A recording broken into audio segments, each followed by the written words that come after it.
Welcome to the Sam and Joe VA Show, where we teach women just like you how to create your very own in-demand virtual assistant business. We're your hosts, Sam and Joe, and get ready to have the control, flexibility, and freedom you've always dreamed of. Welcome to episode 2, Meet Samantha Browne. Now, Samantha, you are my lovely business partner in Savvy School and my co-host on the Sam and Joe VA show right here on this podcast, and also over in our members club and in our free Facebook groups that we have for virtual assistants. So yeah, we do a lot of shows actually, don't we? We do. We've got our finger in a few different pies. We do. So, And do I get applause? Yeah. Yay! Right, Sam, tell us, how did you get started as a freelance virtual assistant? So I have been in the virtual assistant business since early 2016. So we're coming up for 5 years now. I was on maternity leave and had just had my second baby, and I was struggling with him actually, despite being baby number 2, and you think that everything's going to be fine because you've been there, you've done that. He was a completely different baby. He was premature.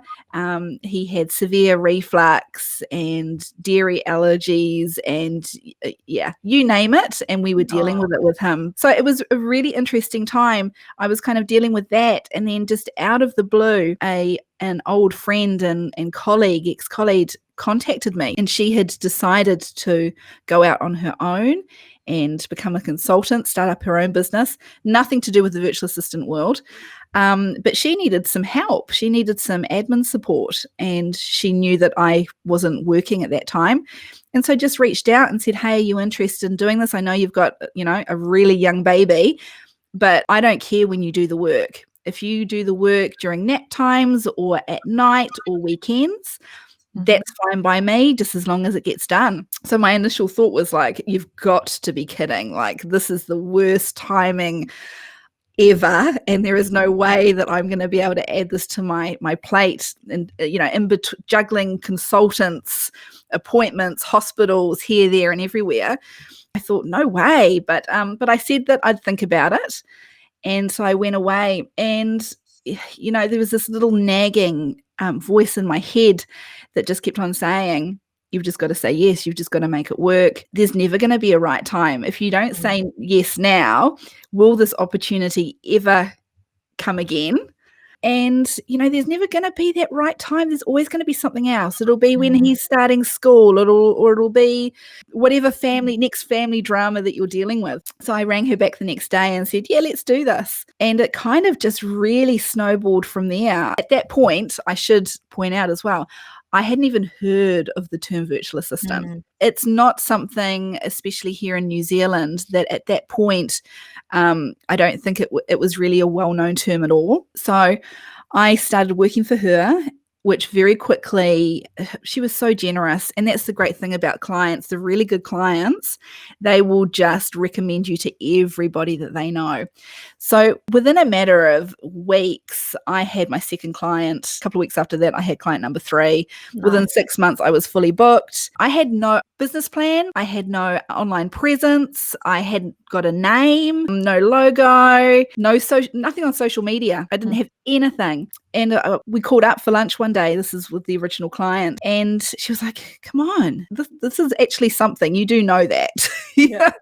You've actually got a business here, Samantha. It's time to pull your big girl pants up and do something about it. And so then I learned how to build websites. I was naturally creative anyway. So that type of thing came really easily to me. I'd done a lot of, that type of stuff in school. So doing a few branding courses and learning about Adobe, discovering Canva. My God, love Canva so much.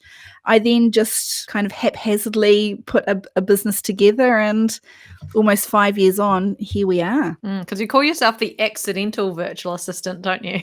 Yes, I love that. Totally accidental. There was no strategic planning whatsoever. But you know what? You don't have to be that strategic planner to have a successful business. I think that's one thing that I've learned from all this.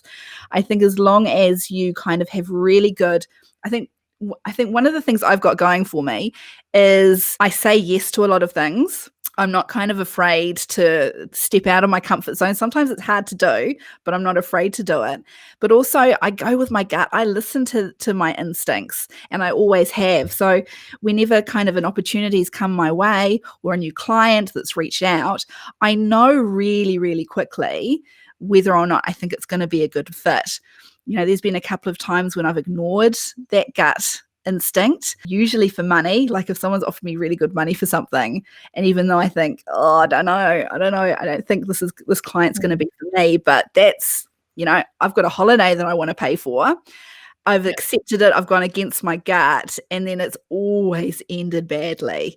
So, you got to listen to your gut and go with your instincts. Absolutely. Yeah, absolutely. So now that you're not an accidental VA and you are a successful freelance VA, what's your why?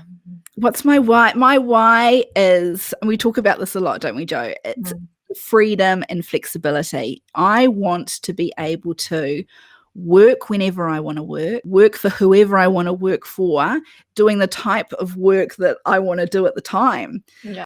Leaving the 9 to 5, there is no way I could go back to that. There is no way I could be answering to somebody day in and day out. And I love my job. I spent 20 plus years in various kind of PA, EA, secretarial. I started off as an office junior. So I really worked my way up, within that 20-year period. And I loved it at the time. It took me around the world, which at the time was my priority. Like I just wanted to travel. I wanted to do something that I could work anywhere. So I guess even from that early age, I knew that I wanted the freedom, but you're never going to get that kind of complete freedom and flexibility working for somebody else. So I didn't know I wanted all that until I got a taste of it. And then I quickly realized that, no, I'm not giving this up. This is just the pros outweigh the cons 100%. Yeah. Absolutely. Okay. So what do you think your biggest lesson is? My biggest lesson. Learning how to say no was a big thing for me. Always being quite a people pleaser. From day dot, I think I've always wanted to please people. That's just built in me, in my DNA. So when it came to then going from an employee to business owner, because as a virtual assistant, you're not just a VA, you are a business owner. That it's a real big jump. And then it's a jump physically, but it's also a jump mentally. And it took me a while to kind of that mindset to change, that I wasn't the secretary, PA, EA anymore. I didn't have to say yes to whatever it was that my manager, my boss was giving me that day. But that took a while, because after 20 years of saying yes and making stuff happen, because that's what you're paid to do. You're paid to fix all the fires that are thrown at you, aren't you? So it took a while to get out of that and go, hey, I don't have to say yes to everything anymore, especially if it doesn't feel right. Yeah, that's great, isn't it? Yeah, that's a real mind shift for people, a mindset shift for people going from an employee to a business owner. And that's what you are as a virtual assistant, is a really big jump for people. And so the sooner that they can really take on the mindset of a business owner, the more successful they're going to be, aren't they? Oh, absolutely. But you know what? I reckon it took me 18 months to realize that this was what was holding me back. Yeah. It was all about mindset. So have you had a pivotal moment in your VA business? A pivotal moment. Yeah, probably. I mean, there's been a few. One that really stands out was the moment that I realized that I didn't want to expand my team, that I didn't want to grow, that I was really happy being a freelance virtual assistant, and that was okay. It was okay not to want anything more than that. It was really weird. Obviously, I got a lot of success quite quickly, and, hard work went into that as well. But I think a lot of it was timing and the people that I knew at the time. Building relationships. Building relationships. Yeah. I mean, I love that. I'm an introvert. However, I really do love building relationships, and I think I'm quite good at it. So without even realizing, that 20 years work, I'd made some fantastic lifelong friends from that, who, no matter where they were based in the world, I still stayed stayed in touch with them. So I called on them, when it was time to kind of tell the world about what I was doing. They're the first group of people that I told. So, they then told people that they know. So I had all this success, and then I had lots of people in my ear saying, Sam, you've got to grow your team. It's the obvious next step. Why aren't you doing it? Why aren't you making the most of this while you've got all these inquiries coming through? Why are you turning down work? That's crazy.